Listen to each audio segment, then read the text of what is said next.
Señores, ¿se me oye? Sí. Es que no sé si esto... Sí, se oye, sí. Muchas gracias por su presencia esta tarde en una conferencia de la Universidad Popular Carmen de Michelena. Antes de continuar, le ruego a todos que pongamos todos los teléfonos en posición de silencio. Así evitamos problemas, molestias, tanto a la doctora ponente como al resto de asistentes. Vamos a ver, todos los seres vivos y los humanos, lógicamente, no somos excepción, desarrollamos el ciclo vital en medio, digamos, de una gran sopa de microorganismos. Que los tenemos por fuera, la piel, etcétera, todas las superficies exteriores, y por el interior del organismo. El interior. Hay más células. No se oye, ¿verdad? Sí. Pegado sí.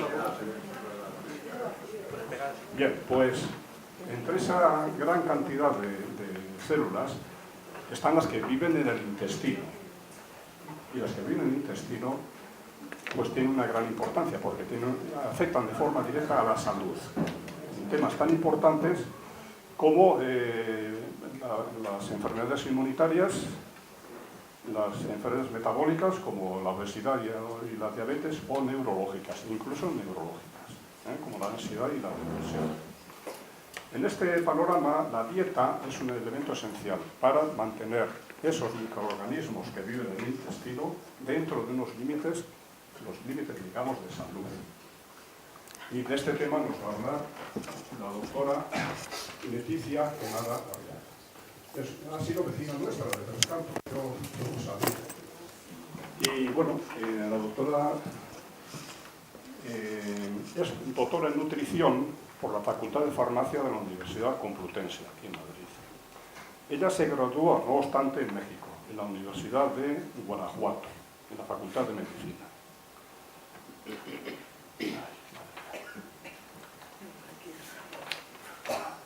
Más, también en México hizo un máster en Ciencias Médicas por el Instituto también de Investigaciones Médicas en la misma universidad, de Guanajuato.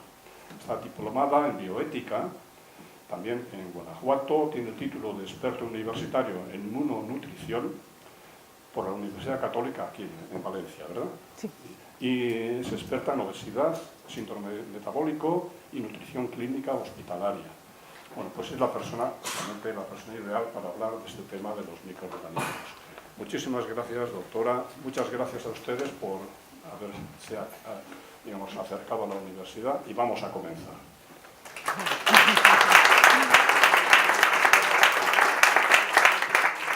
Pues muchas gracias. ¿Se escucha bien? Sí. Muchas gracias a los asistentes. El día de hoy es un día muy especial para mí, 5 de junio, que cumplo 40 años, cambio de década.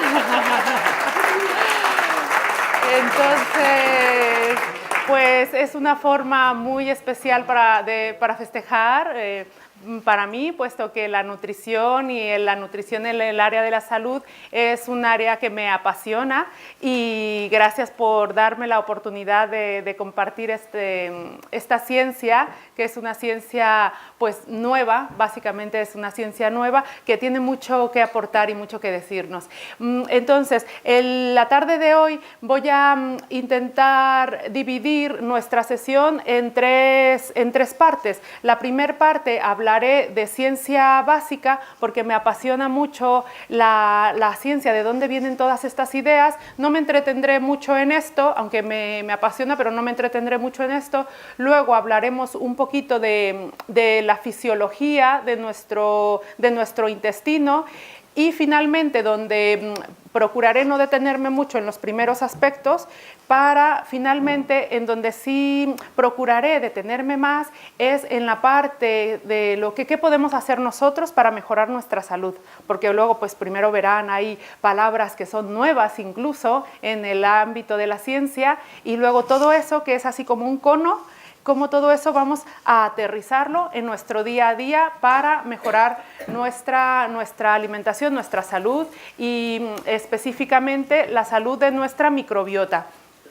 Entonces, la microbiota pues es ese conjunto de microorganismos que viven fuera y dentro de nosotros, fuera en la piel, en la mucosa de la boca, en nuestros genitales, pero generalmente la palabra microbiota se asocia mucho a la microbiota intestinal, puesto que es en el intestino donde se aloja alrededor del 90% de la microbiota de nuestro cuerpo, y en el colon ahí se encuentra el 80% de la microbiota de nuestro cuerpo. Es la microbiota intestinal. Por eso, microbiota pues es todo el conjunto de microorganismos de todo nuestro cuerpo, pero esta tarde pues hablaremos específicamente de la microbiota intestinal. Las teorías evolucionan. Entonces, pues Jean-Baptiste, pues él hablaba de la generación espontánea. Luego vino pues Charles Darwin, donde nos habló de la evolución de las especies. Y finalmente, bueno, hace algunos años, este investigador, Rosenberg, nos habla de la teoría de la evolución del hologenoma. Eso es la evolución de nosotros y nuestro otro genoma. Por ejemplo, el ejemplo más importante es la teoría de la evolución del hologenoma. Se vio en 1994 una enfermedad que atacó a un coral, a un tipo de coral de nuestro mar Mediterráneo, lo atacó una bacteria Vibrio. Sin embargo, bueno, en el 2002 se vio que este coral, aquí está el coral enfermo, se detenía su muerte y su enfermedad, pero sin embargo se sabe que este coral no posee un sistema defensivo suficientemente desarrollado para hacer frente a esta bacteria, lo cual se ve que hay justo fue su microbiota de este coral en la que se pudo adaptar de forma más rápida para ayudar a defender a este coral. Entonces eso es parte de la teoría de la evolución del hologenoma. El hologenoma es nuestro genoma, o sea, nosotros más el genoma de nuestra microbiota. Nosotros pues nos consideramos, somos un holobionte, que quiere decir pues es un todo y vida. Somos nosotros y nuestra microbiota. Entonces dicen, ¿es una planta, es un animal o es un holobionte? Existe una selección evolutiva que nos ha permitido el desarrollo de seres vivos mediante mecanismos de asociación simbionte. Entonces nosotros nos asociamos, luego lo veremos con ejemplos más claros. Nosotros nos asociamos con nuestra microbiota, es decir, el microbioma es nosotros y nuestro medio, nuestro hogar, porque se sabe que generamos como un halo, así como lo llaman en yoga y en estas cosas de meditación, como un halo. Pues sí, tenemos un halo de bacterias y nuestras bacterias son específicas de nosotros mismos. Es decir, mis bacterias no son las mismas que las de José Luis. Tengo yo una huella genética en cuanto a mis bacterias. Es una huella, se puede considerar como una huella. Entonces, bajo condiciones estresantes como la que vivió este coral, los microorganismos pueden adaptarse mucho más rápido que el hospedador y así darle tiempo para que este hospedador pues tenga tiempo para tener su propia adaptación. Entonces de ahí es la importancia de nuestras bacterias, o la importancia de las bacterias en los otros seres vivos. Entonces nosotros como seres humanos hemos tenido una evolución que ha estado relacionada con nuestro tipo de alimentación. Cuando nos alimentábamos sobre todo de plantas, de vegetales, cuando introducimos la carne, la introducción del fuego, y bueno, hasta hoy en día no sabemos si nuestra microbiota podrá hacer frente a esos cambios tan drásticos que han venido sucediendo en los últimos años. Y bueno, eso lo veremos ahora más adelante, cómo nuestra alimentación afecta a nuestra microbiota y no solo a la nuestra, sino a la de nuestra descendencia. Entonces, el microbioma, nos dice este investigador, que es la totalidad de microbios y sus elementos genéticos, sus genomas, y la interacción medioambiental dentro de un ambiente. Es decir, por ejemplo, en la revista Nature, el proyecto del genoma humano finalizó en el 2001 y actualmente, bueno, el proyecto del microbioma humano inició en el 2007. Quiere decir que estamos estudiando hoy en día nuestro otro genoma. Entonces somos nosotros y nuestro otro genoma. Por ejemplo, es un ejemplo más específico. Nuestro genoma codifica genéticamente alrededor de 17 enzimas que digieren los hidratos de carbono de nuestra dieta, los carbohidratos de nuestra dieta, los carbohidratos complejos. 17. Frente a alrededor de 60.000 enzimas que codifica en su totalidad nuestra microbiota. Entonces, esto es algo importante. Es nuestro genoma más el genoma de nuestra microbiota. Luego veremos de dónde viene esa microbiota, ya que es algo interesante.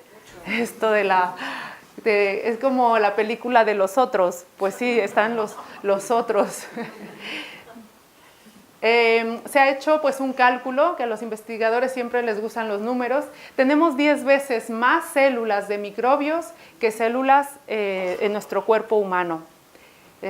Y de genes, los microorganismos, comparado con nuestros genes, es de 100 a 1. Y cada uno de nosotros tenemos una microbiota única, es como una huella dactilar. Los microorganismos están determinados por el medio al que estamos expuestos. Cuando las poblaciones migran, y es decir, pues como dicen los grandes pensadores, somos nosotros y nuestras circunstancias. Pues es lo mismo le pasa a nuestra microbiota. Somos nosotros y el ambiente que nos rodea. Entonces se ha visto los africanos que migran a Estados Unidos. Ahora veremos ejemplos más claros de cómo afecta eso a su microbiota. Entonces somos nosotros y el ambiente que nos rodea. Lo mismo le pasa a nuestra microbiota. El lugar de residencia, el estado de salud es muy importante, el estrés, la dieta, la edad, el sexo, todo esto afecta a la composición de nuestra microbiota. Esto lo retomaremos, pero vamos quedándonos con esos datos. El 80% de la microbiota se encuentra en el intestino, pues hay alrededor de 1.800 géneros y en cuanto a especies se calcula que entre 500 y 36.000. De esta microbiota, ¿cuánto se ha estudiado? Se calcula que el 30%. Entonces ahí queda un mundo por explorar. Julio Verne, que entre ahí dentro de nosotros para que explore ese otro universo, porque 30% es muy poco, es muy poco de lo que se ha explorado en nuestro interior. Se calcula, en un principio se pensaba que era más o menos de nuestro peso entre 1,5 kilos, 2 kilos, pero bueno, ya un poco también se les va la imaginación a algunos científicos. Entonces se ha rehecho el cálculo, pero aún así se calcula que por lo menos medio kilo de nuestro peso son bacterias, de medio kilo a 1 kilo, pues ya es algo, que medio kilo es algo. El colon posee las características fisiológicas y de nutrientes que necesita nuestra microbiota, entonces es ahí donde se alojan principalmente. Entonces, bueno, pues son las cantidades, pero nos quedamos que, sobre todo, nuestras bacterias, el 80% viven en el colon. Ahora sí, ¿de dónde vienen? Bueno, pues se sabe que la microbiota nos la transfiere nuestra madre a través de la lactancia materna y a través del canal de parto. Esto lo descubrieron científicos españoles de la Universidad Complutense, pues este estudio creo que es del 2014, no lo veo bien, pero bueno, sí, del 2014, noviembre del 2014. Y la investigadora que nos dio esta charla a modo de anécdota, pues también en la ciencia existen los dogmas de fe. Es decir, que en el momento en que dicen, bueno, es que hay bacterias del intestino de la madre que la madre transfiere a través de la leche materna. Y el dogma de fe dice, no, porque ¿cómo? Si la leche es pura y virginal, entonces la leche no tiene esa contaminación de bacterias. ¿Cómo va a ser eso? ¿Cómo va a ser que en la leche materna tenga bacterias del intestino? Entonces, a estos investigadores les costó muchísimo trabajo publicar sus artículos. Lo mandaron a una revista, a otra. Más o menos al mismo tiempo salió otro trabajo muy similar de unos investigadores nórdicos, no recuerdo, pero un país nórdico, y entonces ellos ya se agarraron a eso y fue que pudieron publicar pues sus resultados. Y efectivamente se sabe que hacia el final del embarazo hay unos cambios metabólicos, hay unos cambios fisiológicos que permiten la translocación, el transporte de bacterias a través del torrente sanguíneo del intestino, y que además hay un cambio en la composición bacteriana de la vagina, hay un aumento de lactobacilos, hay una migración de bifidobacterias del intestino de la madre que se transmiten al hijo a través de la leche materna. Eso es algo muy importante porque hoy en día seguimos promoviendo la lactancia materna. Los países desarrollados, el 20% de nuestros niños no son amamantados con leche materna, frente a los países en vías de desarrollo, pues que son más o menos apenas el 4% de los niños. Entonces es un alto porcentaje.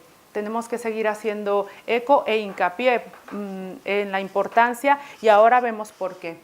La otra forma de que la madre le pase las bacterias al hijo es a través del canal de parto. Se ha visto que los niños que nacen por cesárea en la vida adulta pues tendrán un mayor riesgo de desarrollar obesidad, síndrome metabólico, o sea, es un factor de riesgo. No quiero decir que sea la causa directa, pero todo suma, es un factor de riesgo. Entonces, pues, bueno, hay científicos o hay médicos que sugieren, bueno, pues si el bebé nace por cesárea, no pasa nada, pues se le pone un frotis de la vagina de la madre para transmitirle las bacterias.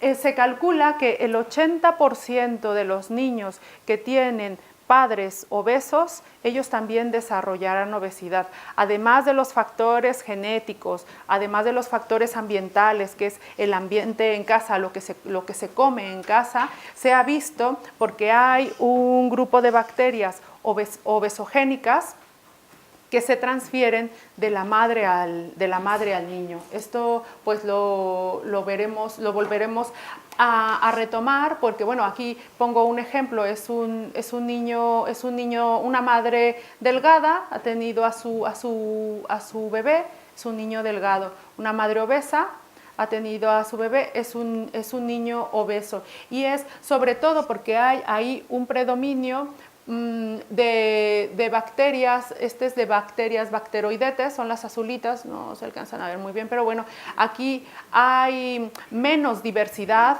A mayor diversidad siempre es mejor, la diversidad siempre es mejor, y menos diversidad, y aquí hay un predominio de bacterias firmicutes. Bueno, lo retomamos ahora con otro ejemplo diferente.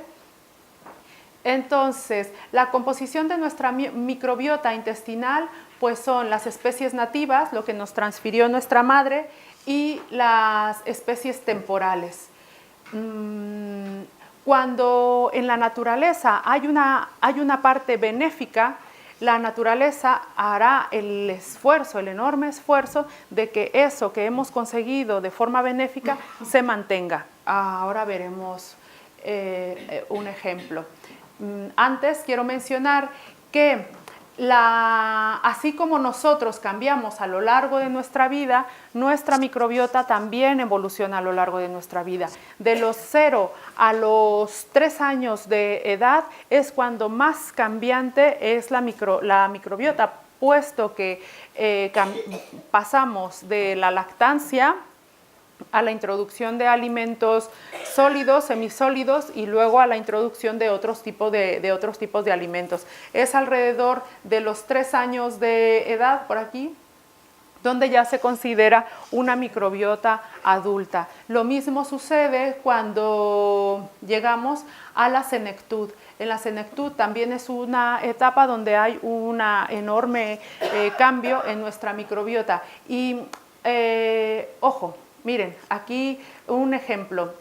Las personas con obesidad se ha visto que tienen una mayor prevalencia de proteobacterias. Cojamos este dato, que luego les lanzaré una cosa muy específica de esto, y será un tip de cómo mejorar nuestra salud. Y vean aquí, las personas que tienen más de 100 años de edad,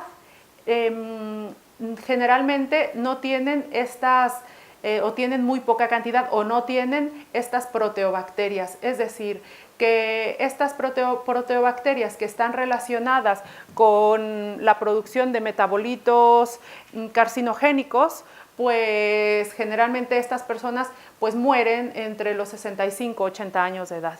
Entonces ya aquí es un poco lo de la selección natural. Claro, es que aquí incluso se ve aquí lo de la selección natural, que las personas que tienen una microbiota más sana vivirán más años. Es un ejemplo. Pues les presento nuestro intestino, que tiene vellosidades y las vellosidades tienen vellosidades, y a su vez estas vellosidades tienen los enterocitos, que tienen más vellosidades. Entonces nuestro intestino es como una toalla, entonces la toalla pues tiene esas pues vellosidades, digamos, y es por eso que se dice, a ejemplo, que nuestro intestino tiene el área de un campo de baloncesto o de fútbol. Bueno, es por la gran cantidad de vellosidades. Entonces, esto pues son las vellosidades, y dentro de esas vellosidades están los enterocitos. Esto es una fotografía muy bonita. Y en el lumen, digamos, este es el intestino y este es el lumen del intestino, es donde cohabitan con nosotros las bacterias, los virus y arqueas. Estas son las más estudiadas.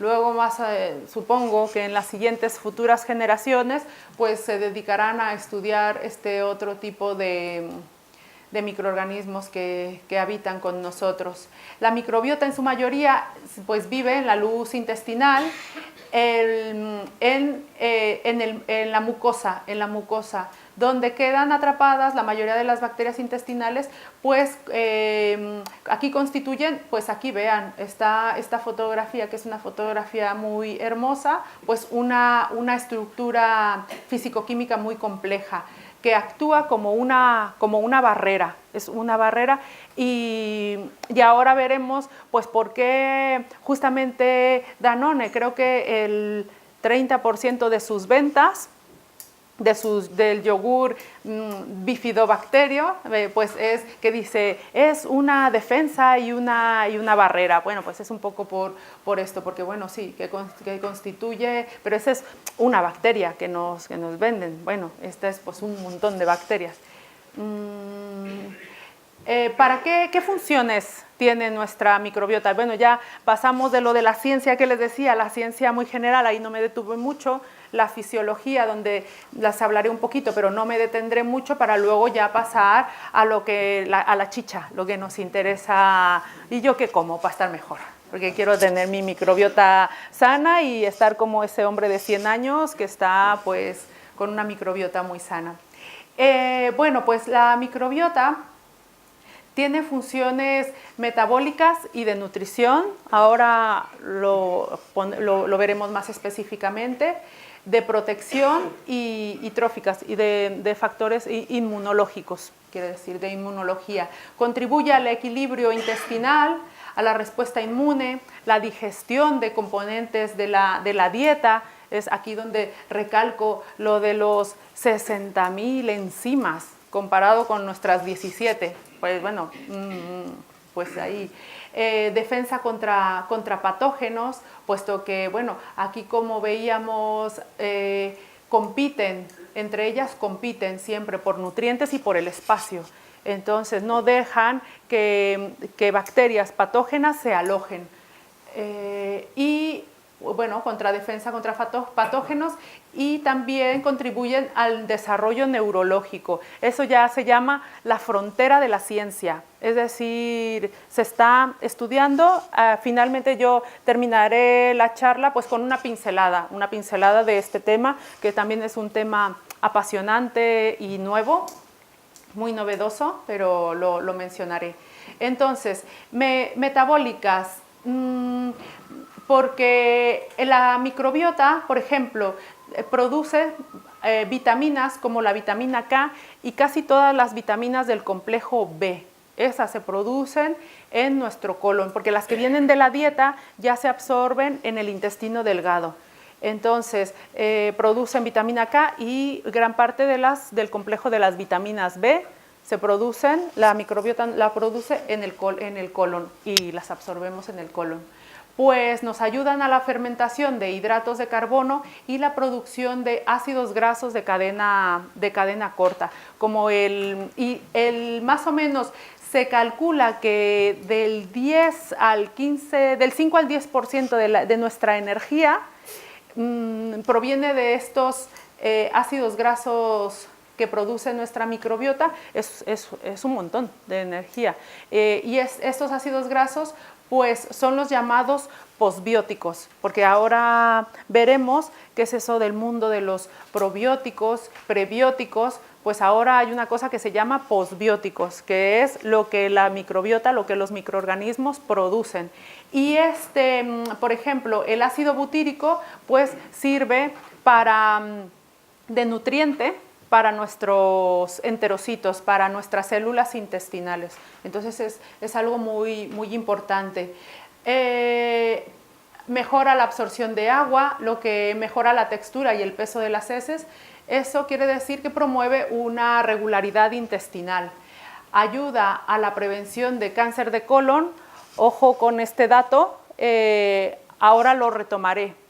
Y con datos muy, muy importantes y cómo nosotros podemos prevenir esto, porque en España cada año se diagnostican alrededor de 28.000 casos de cáncer colon rectal. Entonces es pues un montón de casos, 28.000 casos al año, pues son muchos y se pueden prevenir. Con una mejor alimentación. Y ahora les hablaré un poquito de esto, cómo es que nuestra microbiota interviene en eso. Y pues mejora la absorción de minerales como calcio, magnesio, hierro. Bueno, de protección, pues por el efecto barrera que ya hemos visto. Alguna de nuestra microbiota pues produce bacteriocinas. Se ha visto que el grosor de la capa de la mucosa está en función del tipo de microbiota que se aloje en ella.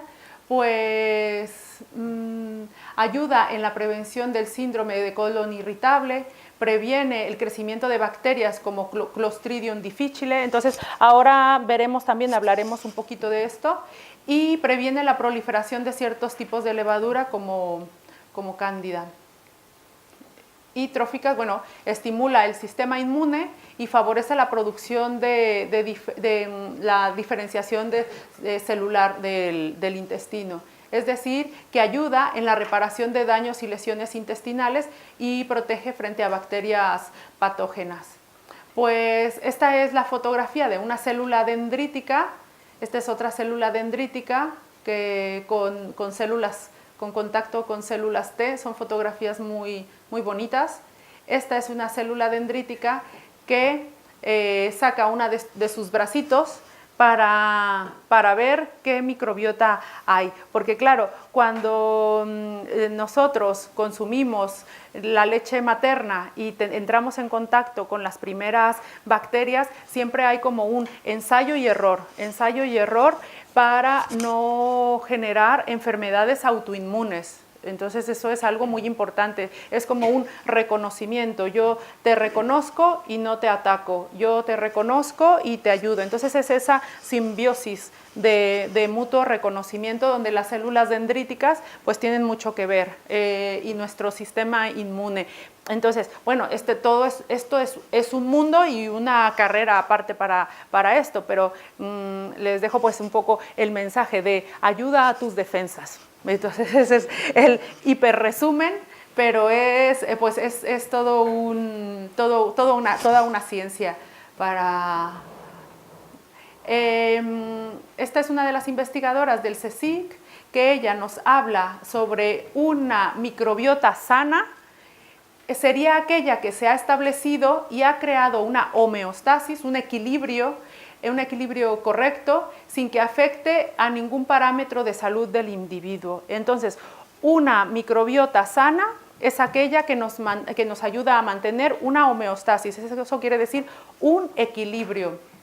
Es decir, aunque nos hacen hincapié de que no podemos hacer como una división de bacterias buenas y malas, aunque terminamos haciéndola porque nos gusta lo de los buenos y los malos, sino que hay un equilibrio, aunque esté en movimiento, pero está en equilibrio. Bueno, aquí las bacterias al final se van a agrupar, pues ese montón de especies que hablábamos, de pues, muchísimas especies, al final se agrupan por las funciones que pueden hacer. Hay bacterias como esta, las bifidobacterias y los lactobacilos, que son los que más pues, nos venden en la industria alimentaria.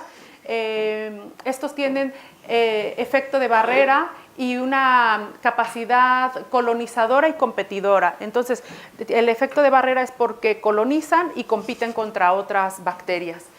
Y también tienen un efecto de modulación del sistema inmune y un efecto en los mensajes del eje intestino-cerebro a través de la microbiota. Ahora lo veremos un caso más específico, o sea, unos ejemplos más específicos, pero luego por otro lado pues están las bacterias que cuando no tienen a estas que compiten contra estas pueden convertirse en bacterias patógenas, pero son bacterias que nos habitan, solo que como están aquí controladas, pues son por ejemplo los estafilococos, los proteus, pues un montón de bacterias, vamos. Y nos quedamos con que tienen que estar en equilibrio. ¿Y qué pasa si se rompe ese equilibrio? Ahora lo veremos. Entonces, si el proceso de maduración de la microbiota no se produce correctamente, es decir, quiere decir que nuestro sistema inmune no la reconoce adecuadamente, porque es verdad lo que dicen nuestros abuelos, es que llega un momento en que a los niños se les da el agua hervida, el suelo lustroso, que no haya ninguna bacteria, que no coja tierra, que no gatee, que no se lleve nada a la boca. Entonces, no se da como esa exposición, ese ensayo-error, entonces pueden aparecer enfermedades de base inmune como alergias, inflamación intestinal, síndrome de Crohn, colitis o enfermedades metabólicas como obesidad, síndrome metabólico o diabetes, e incluso enfermedades neurológicas como ansiedad o depresión. Es decir, si no tenemos una microbiota sana, pueden aparecer esta serie de enfermedades. Ahora veremos cómo es que nuestra microbiota se altera y qué es lo que podemos hacer para mantenerla sana. Los factores externos que pueden influir en la microbiota y que alteran el equilibrio intestinal, pues es de los más importantes, es la dieta. La alimentación es el factor más importante. Aquí está nuestra microbiota y felices porque están recibiendo frutas, verduras y cereales integrales. Entonces, el mensaje este de los nutricionistas pesados, de lo de coma frutas y verduras, hay que pesar con las frutas y verduras, hay que pesar con los cereales integrales, que ahora va a cambiar la legislación. Tenemos que hacer presión para que realmente cambie y que lo que nos vendan como cereales o pan integral sea realmente integral, que no nos vendan, ahora mensaje publicitario, que no nos vendan lo de, porque no es lo mismo elaborado con grano 100% integral que elaborado 100% con grano integral. ¿A que parece lo mismo? Pues no es lo mismo. No es lo mismo comprar un alimento que tenga el 2% de cereal integral, pero solo tiene el 2%, pero claro, es con cereal 100% integral.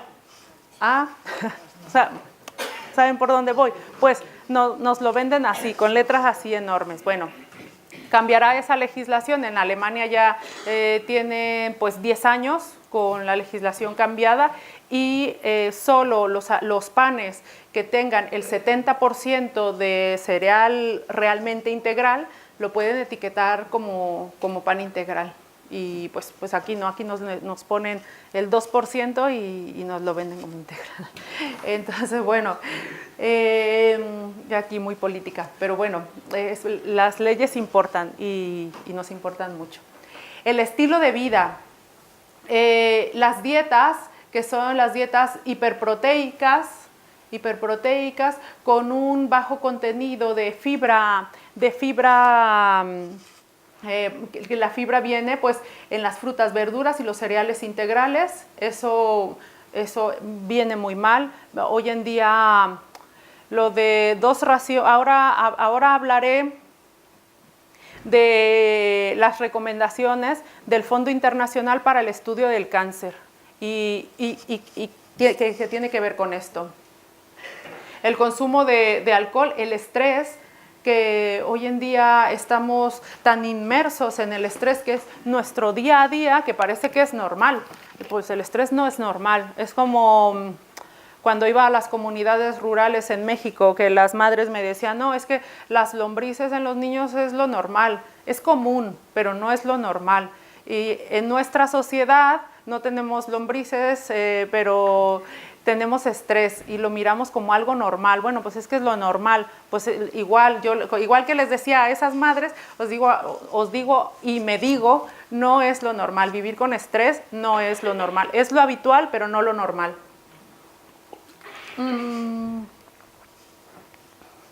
Y bueno, esto lo dice el Ministerio de Sanidad, que están siempre, bueno, hoy en día lo de pueden dejar de curar los antibióticos y esto es algo muy importante.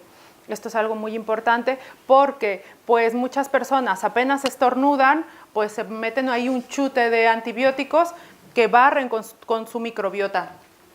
Y es mucho más sensible al tratamiento con antibióticos nuestra microbiota cuando somos niños o en la etapa adulta, cuando ya entramos en la senectud. ¿Cómo mantener el equilibrio de nuestra microbiota intestinal? Pues según la inmunonutrición, que se estudia esta área, pues a través de los prebióticos. Los prebióticos es un tipo de fibra. No toda la fibra es prebiótica, pero sí todos los prebióticos es un tipo de fibra que llegan intacta a nuestro colon. Es decir, es la comida de nuestra microbiota. A mí pues me dicen, ¿qué es mejor, los prebióticos o los probióticos? Y yo digo, bueno, pues, ¿qué es mejor, tener un perro o darle de comer? Pues es tener a la mascota y darle de comer. Pues es lo mismo con nuestra microbiota. Pues tenemos que darle de comer, que alimentarla. Y el alimento son, pues aquí está, lo de las frutas y verduras. Ahora veremos específicamente qué frutas son las más ricas en prebióticos. Y los probióticos, pues son todos aquellos alimentos fermentados. Si nos vamos a los alimentos de Asia, pues ellos tienen un montón de alimentos fermentados ricos en probióticos. Pues nosotros lo que tenemos es el yogur y algunos quesos. El yogur y algunos quesos. Y hoy en día pues ya nos venden los probióticos en sobres. Aunque son muy caros, pero yo creo que vale la pena después de salir de un tratamiento con antibióticos, tomarlos. Y los posbióticos, pues ya aquí entramos en el mundo de los posbióticos, pues es el ácido butírico. El ácido butírico se relaciona con niveles más bajos de colesterol, por ejemplo. Entonces era lo que el ácido butírico, el propiónico y otros ácidos, pero bueno, el que más se estudia es el ácido butírico. Y lo del trasplante fecal.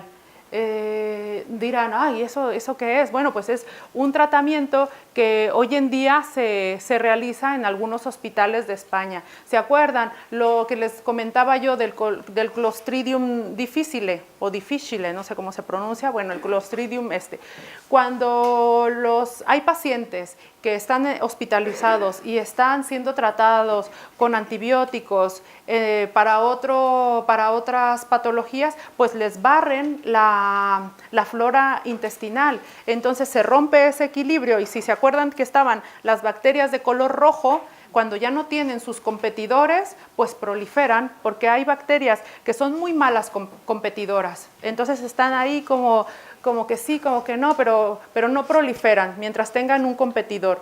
Pero en cuanto tomamos antibióticos y nos cargamos a los competidores, pues estas se vienen arriba como la espuma y lo invaden todo. Y entonces estos pacientes comienzan a tener diarreas recurrentes que no hay forma de pararlas, porque justamente si los antibióticos, si se les da antibióticos, pues se sigue matando al resto de flora intestinal, y estas pues son las más fuertes y proliferan. Entonces, pues una forma de recobrar el equilibrio pues es justamente con el trasplante fecal, que muchas veces es de un familiar sano, se cogen sus heces fecales y se trasplanta a través del colon, se le trasplanta al paciente, y el mismo día que se le trasplanta, el mismo día que remiten los síntomas. Pero claro, ya son terapias pues alternativas cuando se está pues en peligro de morir, porque es que te mueres de una diarrea. Si no hay quien te pare esa diarrea y no hay el medicamento porque no lo hay, pues son terapias que las hacen hoy en día, y que las técnicas pues se están mejorando, Entonces, bueno, ahora aunamos en el tema estos son los prebióticos. Entonces ya hemos dicho que son compuestos no digeribles de la fibra que pasan y que llegan hasta el colon. Y estas sustancias pues son inulina, por ejemplo. Hay otras, pero bueno, ni las vamos a leer. Yo solo con que nos quedemos que vienen en las frutas y las verduras.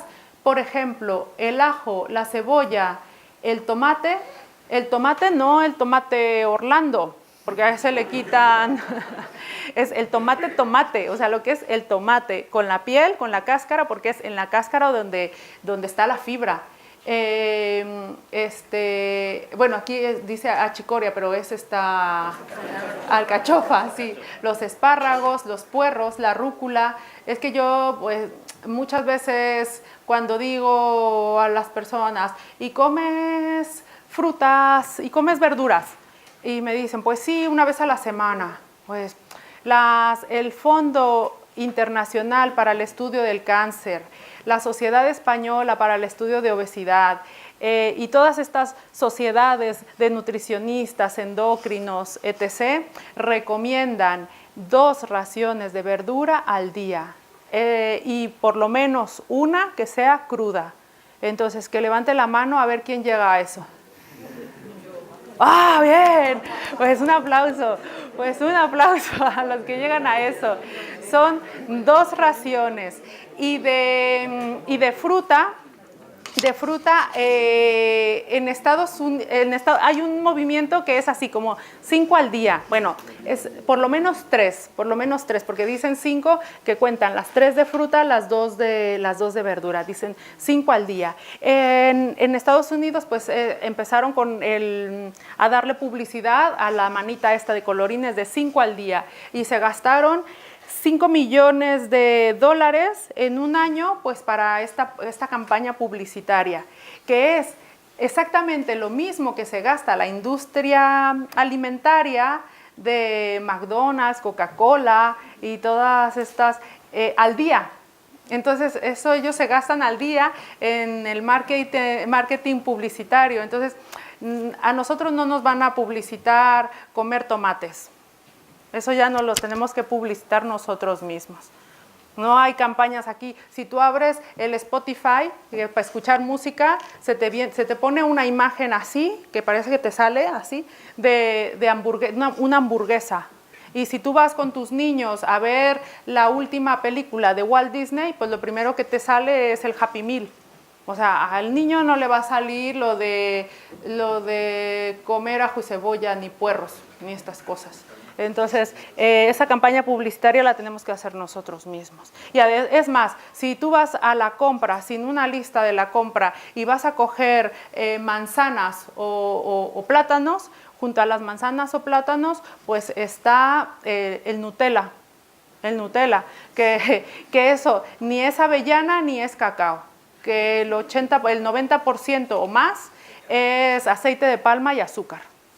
Edulcorantes y saborizantes y potenciadores del sabor. Entonces, pues eso no le viene bien a nuestra microbiota, desde luego. Así que esto es lo que le viene bien a nuestra microbiota.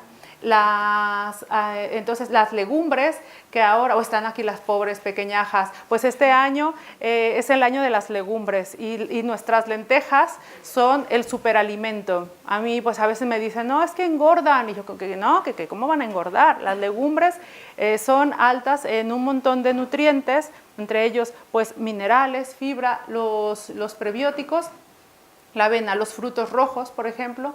Bueno, pues pasamos a lo de los probióticos. Dice, se buscan vivos. Hay que salvar la brecha de la fibra. Y este dibujito, ¿qué me dice? Pues se habla, aquí se lee la palabra extinción de la microbiota intestinal a través de las generaciones. Así como hay la extinción de las especies, pues hay la extinción de nuestra microbiota a través de las generaciones. Es decir, nuestros padres o nuestros abuelos que se alimentaban fantásticamente de frutas, ellos no tenían McDonald's, Coca-Cola y estas cosas.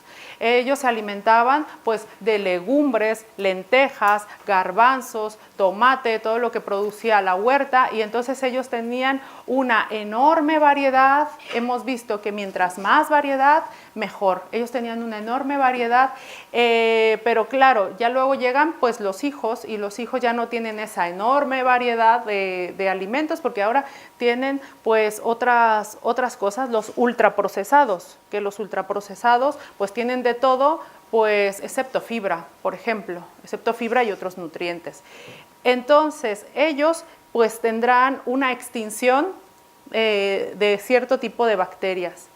La siguiente generación, es decir, el nieto, si mejora su alimentación, puede rescatar un poco la microbiota que tenía el abuelo, pero generalmente, como también hereda los hábitos de los padres, pues ya en esa generación se pierde esa microbiota. Entonces, se ha visto que en tribus donde se tiene todavía alimentación ancestral, ellos tienen una enorme variedad, un abanico enorme de tipos diferentes de bacterias, de microbiota. Su abanico es más grande. Y el nuestro pues se va estrechando y sobre todo pues ahora veremos, bueno, aquí se ven como más colorines, habla como de la variedad, y entonces a estas ratas, por ejemplo, les dan alimentos altos en fibra, alto en fibra, entonces a través de las generaciones pues van manteniendo esa variedad, pero a esta rata de abajo, pues pobrecillas, van dando menos variedad o menos fibra dietética, van perdiendo los colorines, van perdiendo la variedad, y a través de las generaciones pues se pierde.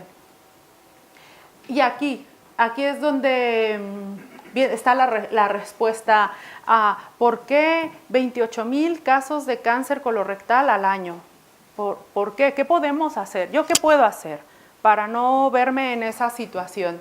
Bueno, pues la fibra, cuando llega los probióticos, sobre todo se metaboliza en esta parte.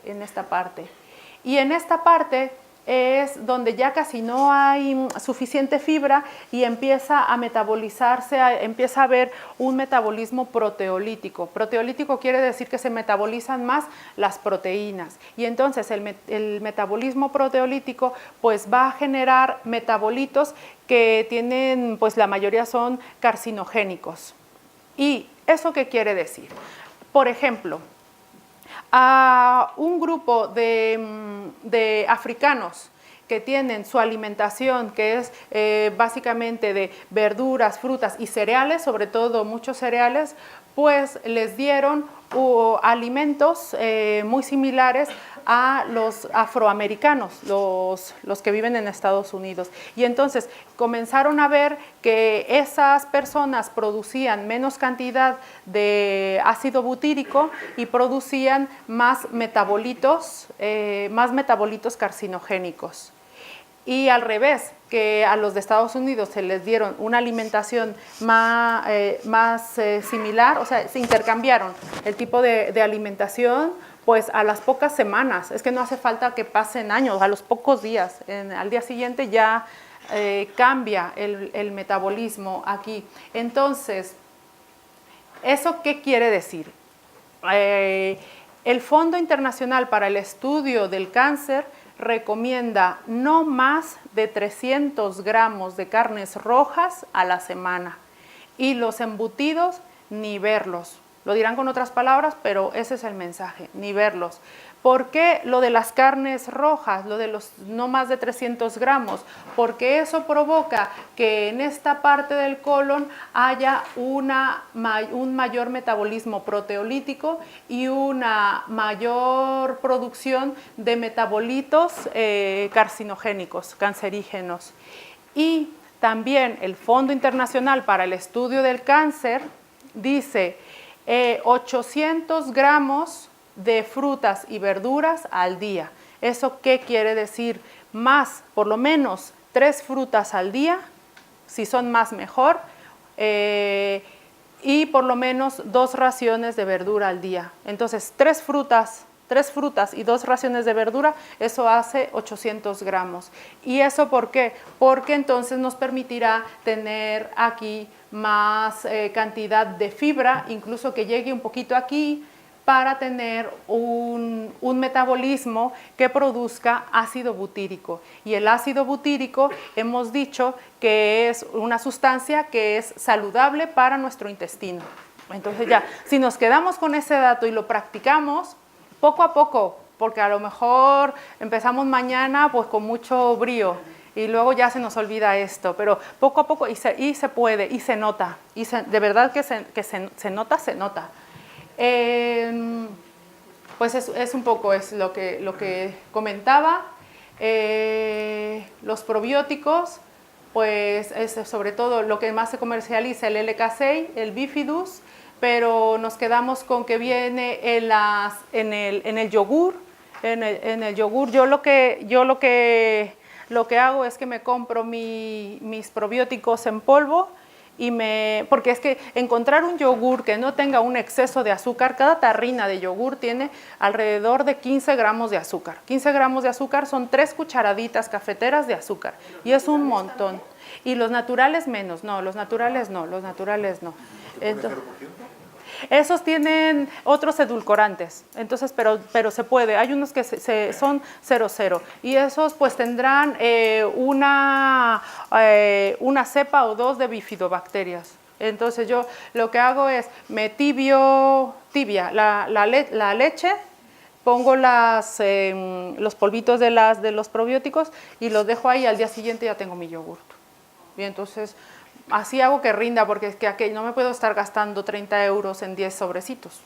Entonces, porque son 10 sobrecitos, entonces digo, mira, yo como me gusta la economía del hogar, es un sobrecito lo hago rendir un mes, más o menos. Yo les paso el tip y a ver si las farmacéuticas no se me echan encima. Espero que no.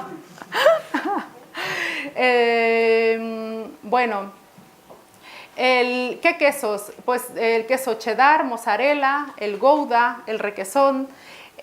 Aquí hay quesos que tienen probióticos, pero a las industrias queseras no les deja ponerlos en su etiqueta, porque aún están con el estire y afloje. Los únicos que lo pueden poner en su etiqueta son el yogurt, es el yogurt. Están con el estire y afloje porque, claro, ahí hay mucho en juego. Y los posbióticos, pues ya hemos dicho que son los ácidos grasos de cadena corta que sirven de nutriente a nuestro intestino. Entonces aquí, bueno, no voy a leer todo esto, que aquí yo me flipo a veces. Y se ha visto, por ejemplo, de una persona con obesidad y una persona delgada. Se coge microbiota de cada una de ellas, se implanta en ratones y estos ratones, comiendo lo mismo, pues uno genera obesidad y el otro se mantiene delgado. Entonces, es lo que les decía, que hay microbiota. Entonces, cuando la microbiota está sana, nos ayuda a digerir mejor ciertos nutrientes y a mantener un peso saludable.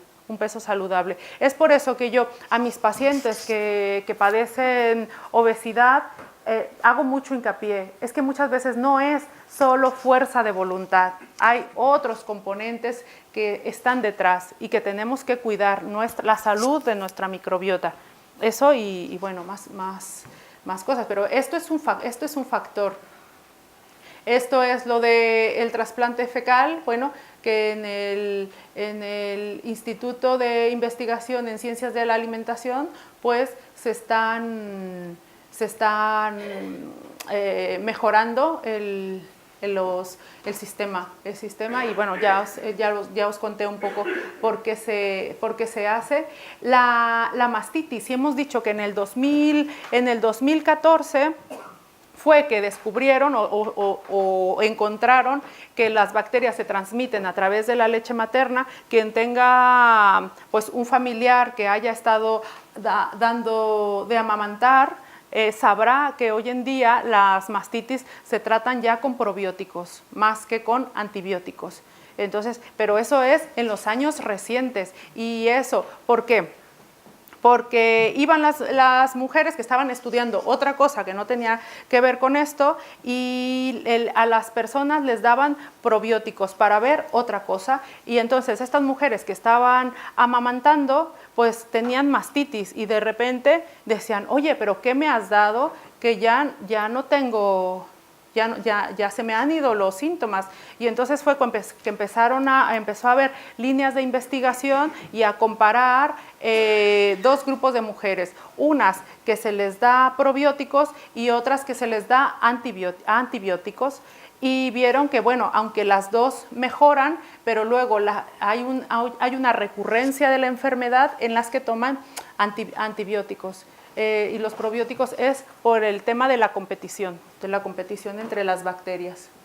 Y pues esto, lo de, pues qué es mejor, el tratamiento antibióticos, probióticos. Los antibióticos, que no lo digo yo, que lo dice el Ministerio de Sanidad, que hay que tener cuidado con a todo. Venga, antibiótico a tutiplén, porque pueden dejar de curar en un futuro. Y nada, y ya justo para terminar, pues hay un eje de comunicación cerebro-intestino a través de la microbiota. Y se ha visto que cuando existen alteraciones en la microbiota, los niños con autismo tienen alterada su microbiota, y también cuando haya alteraciones en la microbiota se pueden desarrollar enfermedades como ansiedad y depresión. Cuando nosotros tenemos estrés, que nos dan así una mala noticia, sentimos así un vuelco en el estómago. Incluso pues hay personas que tienen estreñimiento, diarrea. Claro, es que hay ahí unos mensajeros de serotonina, cortisol, que están en constante comunicación nuestro cerebro con nuestro intestino. Entonces, mantener una microbiota sana nos ayuda a mantener también una salud emocional, una salud emocional. Y es extenso todo esto, porque es la frontera de la ciencia, pero esta imagen me gustó mucho porque claro, ahí está nuestra microbiota interactuando con nuestro cerebro, e incluso con el desarrollo del cerebro de los bebés.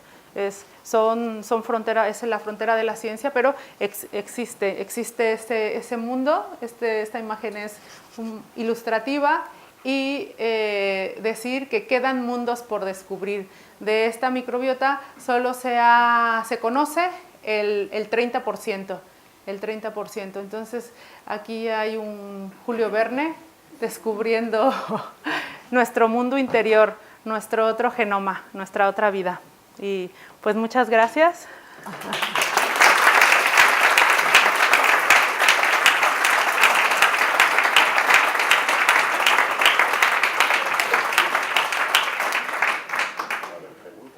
Sí.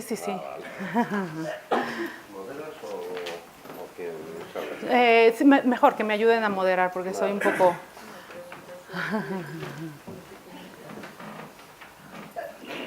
Buenas tardes y muchas gracias. No sé si se oye. Bueno, yo escucho.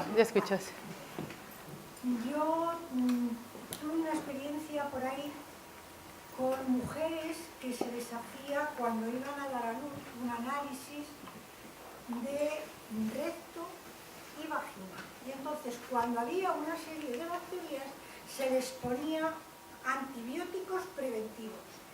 Y había un número de mujeres, no despreciable, que tenían mastitis. Pero unas mastitis que no eran las típicas mastitis que estábamos acostumbrados a ver, sino eran dolorosas, no tenían pus, etcétera, etcétera. Y entonces, pues los azares de la vida, yo conocí de la escuela de veterinaria a un veterinario que se dedicaba a hacer estudios sobre esto precisamente. Sí. ¿En qué año? Pues hace 7 años. Sí, eso es algo muy reciente. El estudio de la Complutense está publicado en el 2014, y les costó luchar contra esos dogmas de fe, porque es un dogma de fe, pero no... Pues yo además esta vivencia la tuve con mi propia hija. Y nosotros fuimos a la escuela de veterinaria a por los probióticos para solucionarle el problema.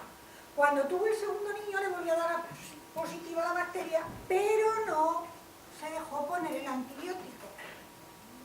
Oh, señores, no tuvo mastitis. Sí. Las mastitis iban asociadas a los antibióticos preventivos. Exactamente, sí.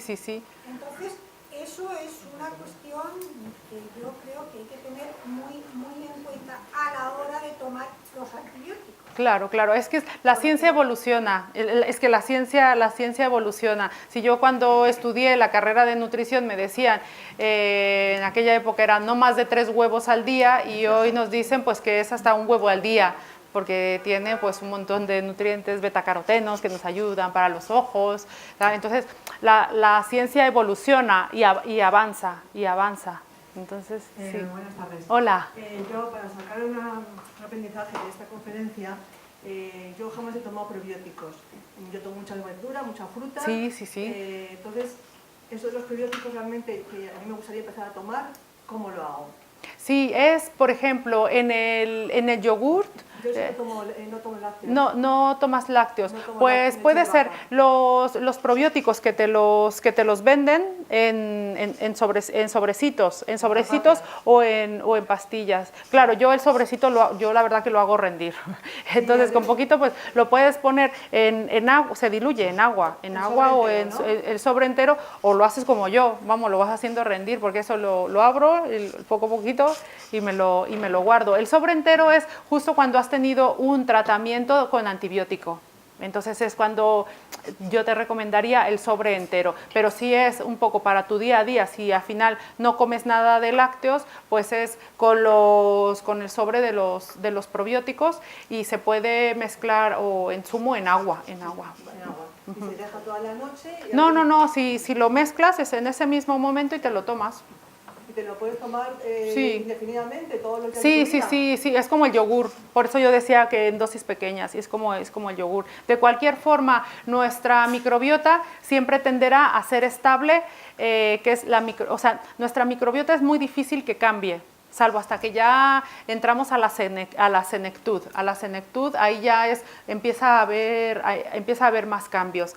Entonces, es decir, que siempre tenderá a hacerse estable, pero que si a la larga nosotros vamos introduciendo otro tipo de bacterias, tal vez lleguemos a que se hagan parte de nosotros, o sea, parte de nosotros. No sé o sea, que realmente tomar eso cada día es beneficioso para sí, nuestra salud, los sí, probióticos, sí. aparte de toda la verdura. Exactamente, sí. Muchas gracias. Cuando se dicen es una pregunta muy sencilla. Es que dicen cinco frutas. Sí, Pero 5 al día. Sí, pero ¿son distintas o puede ser la misma? No, mientras más variedad, mejor. Claro. Y además las frutas de la temporada, lo que haya en el mercado, que sea lo barato. Como es que a veces en casa se tiene... Sí, porque... Uno se compra otra... Exactamente, pero mientras más variedad, mejor. Porque hay personas que digo, ¿comes verduras? Sí, una manzana a la semana. Y entonces así, pues me lo dicen así. O solo manzanas, o solo peras. Pero entonces los cítricos pues tienen vitamina C, el plátano, el melón pues tiene potasio, entonces una sola fruta no te aportará todos los nutrientes. Si es, en eso consiste cuando se dice comer de todo, pero comer de todo no es ir a comer hamburguesas y pizzas y helados. Comer de todo es de toda la variedad de frutas, de toda la variedad de legumbres, de verduras, sí. Hemos visto una pantalla ahí, que yo he intentado aquí apuntarlo, de prebióticos. Estaba el ajo, la cebolla, el tomate. Ah, sí, ahora y luego había 4 abajo, plátano, avena. Sí, avena y legumbres. ¿Por qué están separados? Y legumbres, porque ¿Están destacados ahí respecto a la... No, pues porque aquí les dio por poner el letrero aquí. Vamos, sí, exactamente. Bueno, entonces esto es para alimentos ricos en prebióticos. Sí. Pero no he conseguido hacer lo mismo para alimentos ricos en probióticos. Porque en probióticos son alimentos que realmente son más de ahí donde estaba, de Asia, porque hay un montón, pero mira, es que aquí no tenemos, por ejemplo, dice kombucha, pues es que aquí ni tomamos kombucha. Es tempe, bueno, sí, pues mira, bien, tempe. Y luego hay otro que es kimchi. El kimchi se come en Corea. Son todos estos alimentos fermentados. Y es que todos estos, los pepinillos, los que venden, por ejemplo, en Alemania, que lo comen mucho, miso, el miso, pero sobre todo nosotros lo que comemos más pues es las leches fermentadas, el kéfir, aquí es el kéfir y el yogurt, pero que luego pues está el kimchi, por ejemplo. Los alimentos fermentados básicamente con bacterias. Queso. ¿Perdona? Eso es miel o cerveza, lo de arriba de la derecha. No, ¿qué va? Es un tipo de té, de té que se toma básicamente en Asia. En Asia, sí, por eso en esta no me detuve tanto y solamente mencioné el kéfir y el yogur. Los quesos comerciales y los yogures comerciales. Y los yogures, sí, mira, por ejemplo, el queso cheddar, el mozzarella, el gouda y el requesón son los que tienen las bacterias vivas. Las bacterias vivas, porque a veces en los ingredientes te ponen leche de vaca, tal, y bacterias, fermentos lácticos vivos. Esos son los probióticos.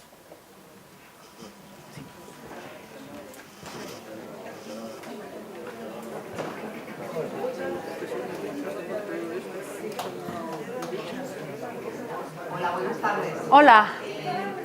Yo soy intolerante a la fructosa, entonces todo esto que planteas presenta un conflicto. Porque justamente todos los alimentos ricos en fibra soluble, incluida la inulina, frutas, verduras, Sí. están contraindicados para la intolerancia a la fructosa. Entonces, a ver, esto es una cosa mía, pero resulta que cuando te pones a investigar, hay un porcentaje muy alto de la población que tiene intolerancia a la fructosa, más de la que se conoce. Sí. Entonces, no se sabe, porque claro, ¿qué es lo que te recomiendan? Una dieta hiperproteica, en la que empiezas a quitar un montón de cosas de la dieta. Exactamente. Las beneficiosas. Exactamente. Entonces entras un poco en un círculo vicioso en el que realmente no sabes qué hacer con tu alimentación, porque quitas justamente lo que está necesitando tu intestino para seguramente recuperarse. Pero sin embargo no es capaz de metabolizar por culpa de la intolerancia a la fructosa. Sí, exactamente. Lo que pasa con la intolerancia a la fructosa es que no se tienen las enzimas para digerir algunos azúcares, bueno, en este caso la fructosa, azúcares simples a nivel del intestino delgado, y entonces estos azúcares o este tipo de fibra llega intacta, pero en grandes cantidades, lo que siempre buscamos para el resto de las personas que no tienen intolerancia a la fructosa, llegan en grandes cantidades al colon, donde al ser fermentados, metabolizados, pues causan distensión, gases, dolor abdominal, aliento o diarreas incluso. Y al final al paciente lo que se le da es una listita de alimentos que se llaman, bueno, la lista es FODMAP o FODMAP.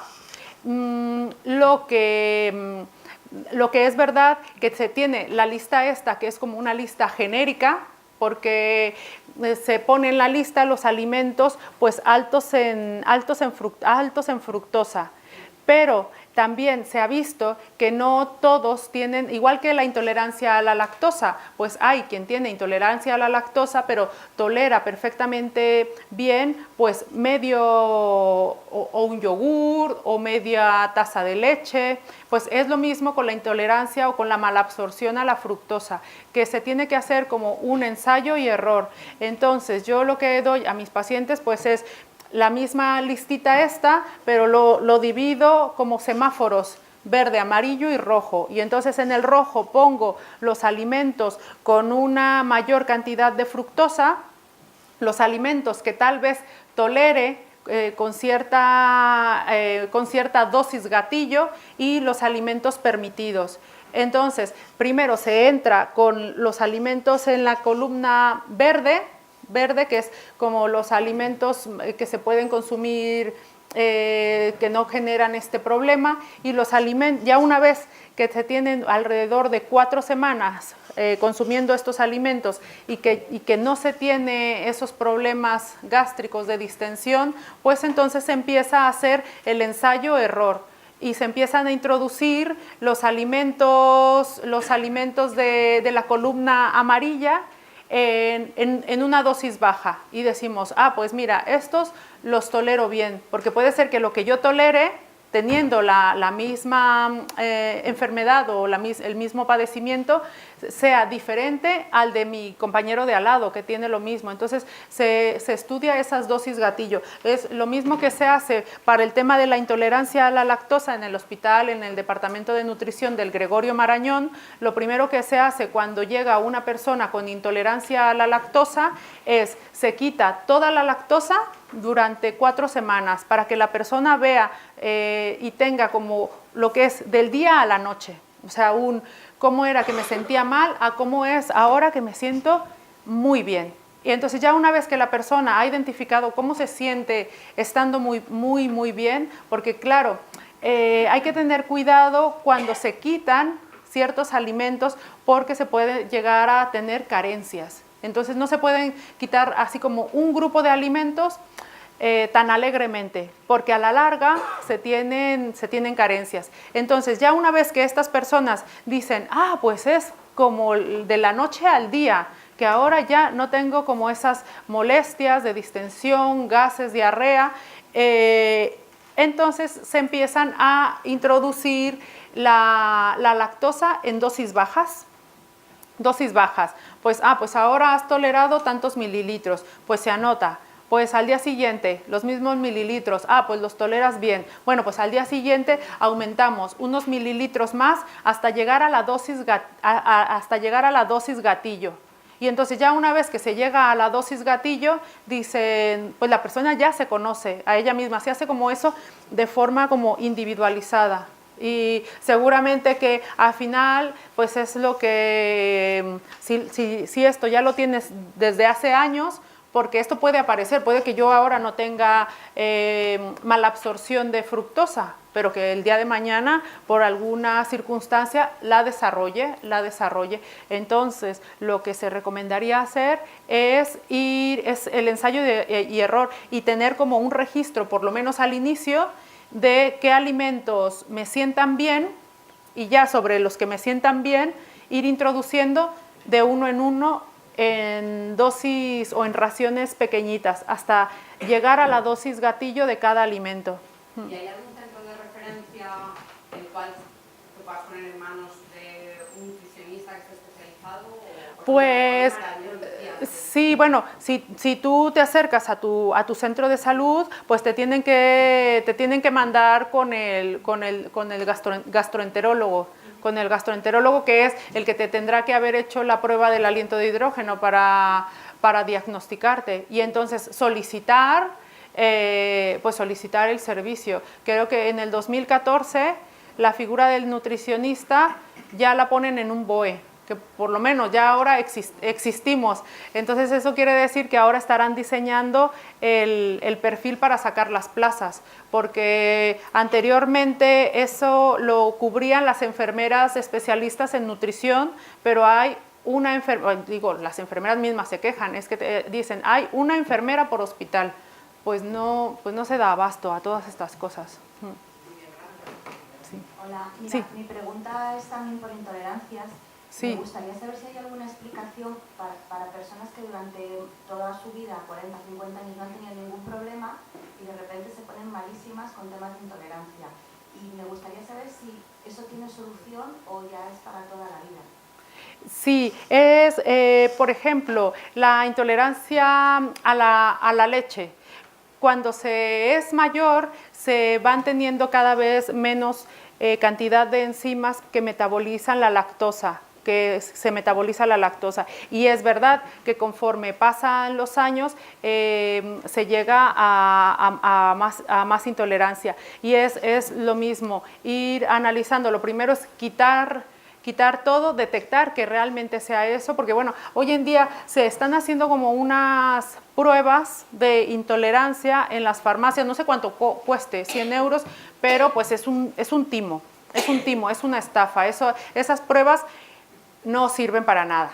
Es decir, quien te tiene que hacer el diagnóstico, pues es un médico, el de inmunología, el de gastroenterología en un hospital, pues no en una farmacia con una tirita, así como un bolígrafo, donde que eso no vale. O sea, lo que vale, y tampoco es como que, es que tengo gases, pues seguramente eres celíaca, pues voy a quitar pues todo el trigo, porque mi vecina me ha dicho que probablemente, o sea, no, eso no vale, porque lo que es la intolerancia a la lactosa, la malabsorción de fructosa, la enfermedad de Crohn, el síndrome de intestino irritable, tienen sintomatología muy similar, pero luego no tienen nada que ver la raíz del problema. O puede ser una enfermedad de base inmunológica o puede ser pues una enfermedad de falta de enzimas. Entonces, pues, por ejemplo, si eres intolerante a la lactosa, pues ya hay leche deslactosada.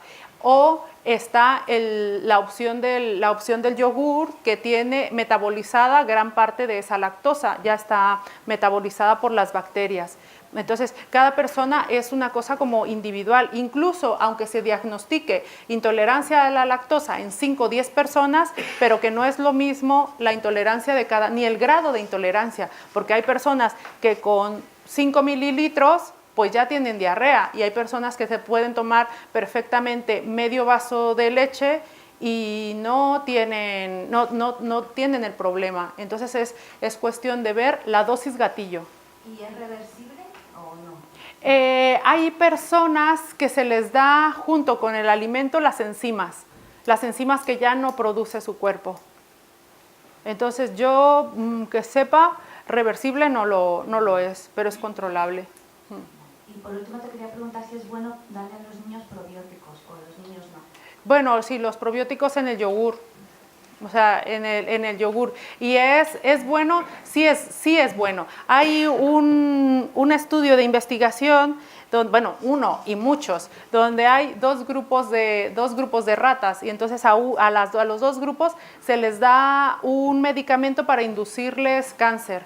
Entonces, a uno se les da yogur, el yogur que compras en el supermercado, y al otro grupo no. Entonces, al final, a los dos les va a dar cáncer, porque les están induciendo con medicamentos para que se les dé cáncer, pero los que toman yogur tardarán mucho más en presentar la enfermedad. Entonces, a los niños, cuando se les da tratamiento con antibióticos, sí es recomendable los probióticos. Y en el día a día, pues es el yogur con probióticos. Yogur natural, sí. Muchas gracias. Sí. Me parece muy interesante. Tengo varias dudas, unas en cuanto a alimentación y otras en un punto. Comentaste que en el final del embarazo Sí. es cuando los niños, digamos, se produce una transmisión de... Sí, cambia la fisiología y la composición incluso de la microbiota vaginal, era lo del estudio, claro, si hacen un estudio, un frotis vaginal y ven que hay bacterias, claro que hay bacterias porque hay una mayor concentración de bacterias en la vagina, sobre todo de lactobacilos. Claro, entonces mi pregunta es, ¿los niños prematuros, por ejemplo, tienen esas carencias y es lo que puede afectar luego a fases en general de desarrollo? Probablemente, sí, probablemente. Y puede ser por esa razón o también puede ser porque los niños prematuros para sobrevivir se activan ciertos genes que se llaman genes ahorradores. ¿Eso qué quiere decir? Quiere decir, por ejemplo, hay una hambruna en un país o hay una guerra y hay escasez de alimentos. Entonces, sobrevivirán los que logren activar estos genes ahorradores que tenemos todos, pero que están ahí latentes sin utilizarse. Y esos genes ahorradores, ¿para qué nos ayuda? Para optimizar la absorción y la utilización de nutrientes. Y que si yo, en lugar de tener mi dieta súper variada, la de todos los días, pues tengo una restricción calórica importante, pues pueda llegar a sobrevivir. Es como un mecanismo de supervivencia que tenemos genéticamente incorporados. Lo mismo sucede con los niños prematuros que tienen bajo peso al nacer. Para asegurar esa supervivencia se activan estos genes ahorradores. Lo malo es que muy probablemente, que tienen un mayor riesgo de que en la vida adulta o en la vida cuando sean adolescentes o adultos tengan obesidad, porque hayan sido activados estos genes. Y por eso hay estudios de investigación que se ha visto que los niños prematuros tienen un mayor riesgo de desarrollo de obesidad, síndrome metabólico. Puede ser por el tema de la microbiota y también puede ser por el tema genético de los genes ahorradores. Sí. Hay varias teorías. Y sí. luego, dudas ya en cuanto a la alimentación. Lo de las bacterias vivas de los quesos, casi todos son quesos grasos, más bien, ¿no? ¿Y eso no crearía una contradicción? Pues mira, en los últimos, hay un estudio muy bonito que se ha hecho en la PAZ, en el Departamento de Alimentos Funcionales. Entonces, los alimentos funcionales, ellos estudiaron, por ejemplo, el queso de cabra, y vieron el queso de cabras que han crecido pues confinadas ahí en un recinto con pienso, y el queso de cabras que son felices, que van ahí a pastar con el pastor y que comen el césped y están en el monte. Entonces, esos quesos son ricos en ácido butírico. Y entonces, ¿qué hemos dicho sobre el ácido butírico? Que el ácido butírico, que es una grasa, se relaciona con niveles más bajos, es un posbiótico, se relaciona con niveles más bajos de colesterol en sangre. Es decir, que cuando yo estudié, a mí me decían, no más de 3 huevos al día, no más de 3 huevos a la semana, y que hoy en día te dicen, pues hasta 1 huevo al día, que no hay problema. Pues lo mismo sucede con la grasa de la leche. Salvo contraindicaciones muy específicas, que a una persona se le diagnostique cierta enfermedad, se ha visto, por ejemplo, hay un estudio que se hizo en Alemania, porque una de las alemanas consumía, no recuerdo, pero una consumía, se vio la prevalencia de Alzheimer. Y entonces, unos tenían más prevalencia y otros menos prevalencia. Y dijeron, ay, ¿y esto por qué? Y empezaron a estudiar un montón de factores. Y al final encontraron que la diferencia era que unos consumían mantequilla y los otros consumían margarina. Es decir, la mantequilla, que tiene unos fosfolípidos bioactivos, los fosfolípidos son unos compuestos que vienen en las grasas, que son parte de las membranas celulares y parte de las membranas celulares de nuestras neuronas. Entonces, se sabe que las grasas de los lácteos son protectoras contra el Alzheimer. Eso se sabe ahora. Si antes te daban antibióticos para prevenir, pues ahora te dicen que no.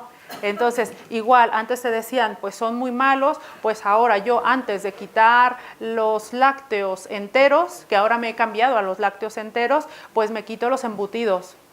Pero, es que tú dile a alguien que deje de comer embutidos, es como el dogma de fe en España, claro, es como, pero ¿tú de qué vas? Pero bueno, eso no lo digo yo, que lo dice, siempre me avalo, digo, el Fondo Internacional de Estudio para el Cáncer nos dice esto, y son tajantes, o sea, lo dicen. Y yo antes prefiero quitarme los embutidos, que son altos en colesterol, que quitarme la grasa de los lácteos. Que además se ha visto que los lácteos enteros protegen frente a un montón de tipos de cáncer. Eso ahora se están escribiendo los artículos que yo creo que saldrá en alguna revista, en una revista especial sobre lácteos, y no es como un artículo aislado, son metaanálisis. Entonces los metaanálisis son estudios que agrupan decenas de estudios. Entonces hay decenas de estudios y sacan una conclusión, algo concluyente de todo ese montón de estudios. Pues genial, porque esta es la última pregunta. Es, en toda esta teoría que hay siempre con el tema de los lácteos y tal, hay muchas corrientes que dicen, de cara a la osteoporosis, por ejemplo, no a los lácteos, porque la propia composición, al revés del vital hueso, desnatado, entero, entonces un poco en esa línea. Sí, pues eso se está escribiendo. Yo ya estoy así esperando a ver las conclusiones de los científicos. Los científicos en ese sentido son muy escépticos, porque casi siempre dicen, al parecer creemos que es, hasta que no sea algo como muy fehaciente, realmente se mojan de decir, hemos encontrado pues esto. Son muy cuidadosos en ese sentido, porque yo cuando estudié, pues Plutón era parte de nuestro sistema, era un planeta, ahora ya no es planeta. Entonces la ciencia cambia. La ciencia cambia. Sí. Mira, yo tomo leche son natural todos los días, ¿no?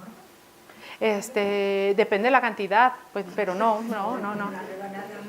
Sí, yo creo que es en realidad la alimentación en total. Lo que sí que engorda, por ejemplo, son los alimentos ultraprocesados. Los ultraprocesados. ¿A qué me refiero con alimentos ultraprocesados? Un ejemplo. Voy al supermercado porque tengo mucha prisa y me quiero hacer una crema de setas, una crema de champiñones. Y cojo el sobrecito y lo abro y me hago ya mi crema de champiñones. Y entonces veo en el reverso con letras mínimas los ingredientes. Entonces, de ingredientes, pues te vienen primero 5 ingredientes, que son pues otras cosas, y luego el sexto o el séptimo o el octavo, porque se tiene que poner en el orden de mayor concentración a menor. Y veo que de champiñones tiene el 1,2%. Y que entonces, antes que los champiñones, como 3 ingredientes antes, está el glutamato monosódico. Es decir, que tiene más glutamato monosódico que champiñones. Así que si os vais a hacer una crema de champiñones, pues coger los champiñones y coger la crema y hacerse, o la leche y hacerse la crema de champiñones, o no estos alimentos ultraprocesados. A eso nos referimos con los alimentos ultraprocesados. Una cosa de que sí. no se ha hablado, ni el aceite de oliva nuestro, que es para nuestra nutrición. Sí, eso es fantástico. Ahora, luego también está el tema de la cantidad, porque es verdad que las personas dicen, uy, esto es fantástico, entonces tienen el bol de lechuga y empiezan, sí, porque esto es buenísimo, y es que es fantástico poner, y entonces están así como bendiciendo aquello y está el chorro. Es fantástico y es muy bueno, pero también hay que ver la cantidad. Otra cosa, me interesa tanto que te quería preguntar si tienes algún libro escrito. No, pero mira, de libros, yo os recomiendo en el CSIC hay pues esta serie de libros que dice ¿qué sabemos de? Pues es su colección de libros, y este es la microbiota intestinal. Mira, yo me estoy leyendo esto. ¿Conoces a David Reinders? No, la digestión es la cuestión de... No, ese no lo conozco, lo siento, sí. Pero este os lo recomiendo, es delgadito, pero sobre todo es de difusión científica, es decir, que es para todos los públicos. Y se llama así, la microbiota intestinal.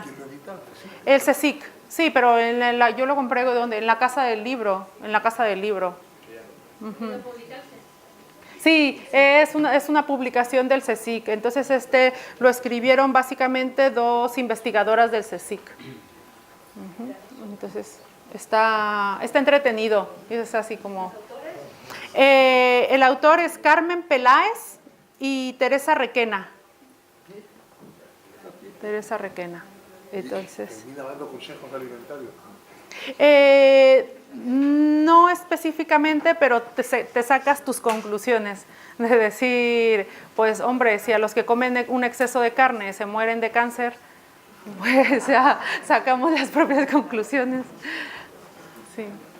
Una preguntita, sí. Lo del tema de la ansiedad y la depresión, sí. tiene que ver con el eje Sí.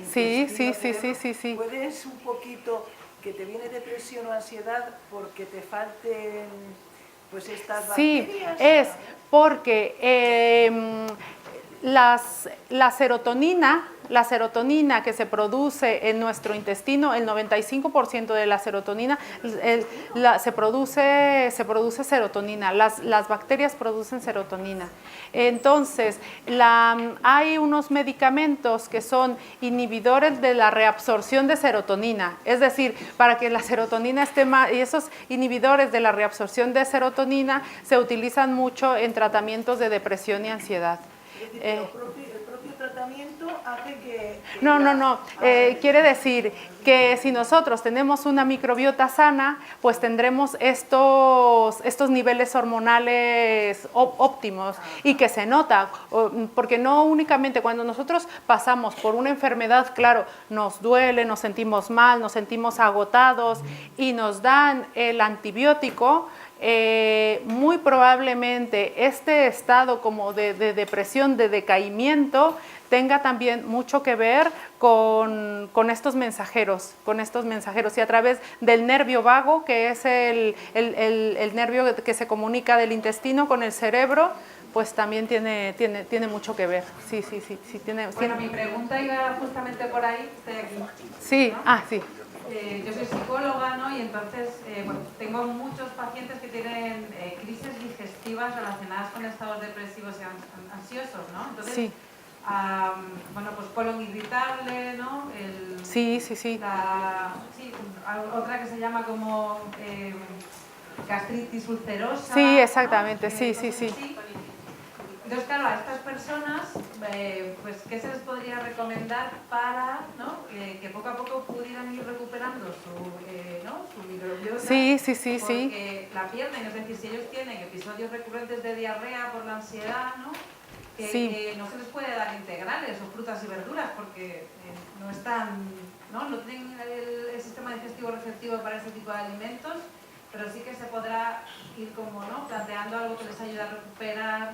Sí, yo lo que recomendaría en estas personas pues es el consumo de los probióticos o el consumo del yogur, y que además muchas de las personas que tienen episodios de ansiedad, depresión, sobre eso de las 6 de la tarde les entran como unas ganas de comer, pero alimentos hipercalóricos, que son bollos o patatas o chocolatinas, porque más o menos según los niveles de nuestra cronobiología, sobre que es otra charla muy bonita, es otra charla aparte, lo de la cronobiología y los estudios que se están llevando a cabo hoy en día. Sobre las 6 de la tarde los niveles de cortisol que están relacionados con la ansiedad están más altos, entonces a estas personas les da por comer más este tipo de alimentos que no son altos en fibra. Seguramente, hay fibra soluble y fibra insoluble. Y la fibra que se recomienda en este tipo de personas pues es básicamente la fibra insoluble. Por ejemplo, la fibra que viene en la avena, la fibra soluble. La fibra insoluble, por ejemplo, es los alimentos que vienen en el salvado. Eso provocaría más como estreñimiento, más que otra cosa. Entonces, cuando se dice, bueno, pues no comas fibra, o sí come fibra, pues depende qué tipo de fibra soluble o fibra insoluble. Entonces, para estos pacientes es sobre todo la fibra soluble. Sí. Bueno, no sé si habría muchas más preguntas, pero realmente nos ha llegado la hora de terminar. Queremos agradecerle a la doctora pues, su magnífica charla, que creo que nos ha interesado a todos y que va a hacer que nuestra salud mejore. Y bueno, queríamos darle un recuerdillo. Muchas gracias. Muchas gracias. Gracias.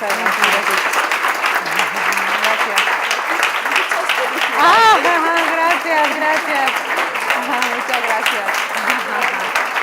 He disfrutado mucho. Pues muchas gracias.